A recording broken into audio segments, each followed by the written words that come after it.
January 13th, this is the Daily Read-Along. Romans chapter 3. Then what advantage has the Jew? Or what is the value of circumcision? Much in every way. To begin with, the Jews were entrusted with the oracles of God.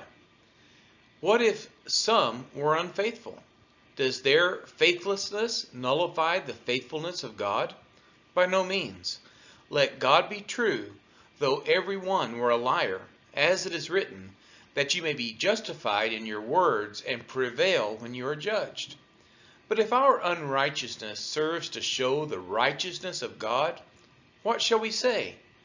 That God is unrighteous to inflict wrath on us? I speak in a human way. By no means. For then how could God judge the world? But if through my lie God's truth abounds to his glory, why am I still being condemned as a sinner?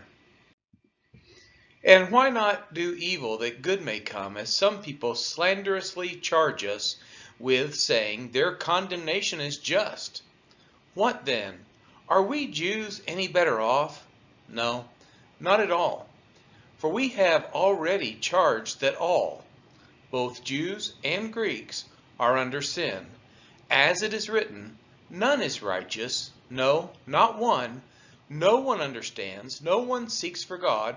All have turned aside. Together they have become worthless. No one does good, not even one. Their throat is an open grave. They use their tongues to deceive.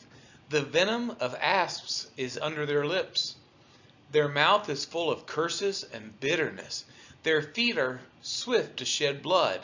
In their paths are ruin and misery, and the way of peace they have not known. There is no fear of God before their eyes.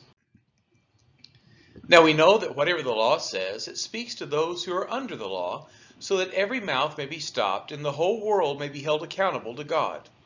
For by works of the law, no human being will be justified in his sight, since through the law comes knowledge of sin. But now the righteousness of God has been manifested apart from the law, although the law and the prophets bear witness to it. The righteousness of God through faith in Jesus Christ for all who believe. For there is no distinction.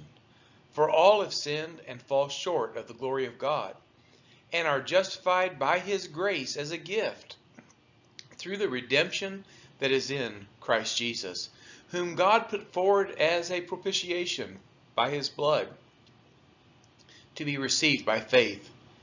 This was to show God's righteousness, because in his divine forbearance he had passed over former sins. It was to show his righteousness at the present time, so that he might be just and the justifier of the one who has faith in Jesus. Then what becomes of our boasting? It is excluded.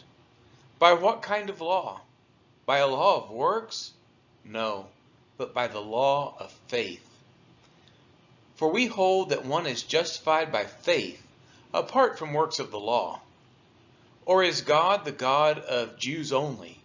Is he not the God of Gentiles also?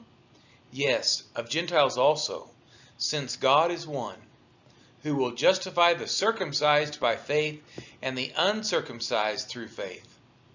Do we then overthrow the law by this faith? By no means. On the contrary, we uphold the law. This has been the reading of Romans chapter 3.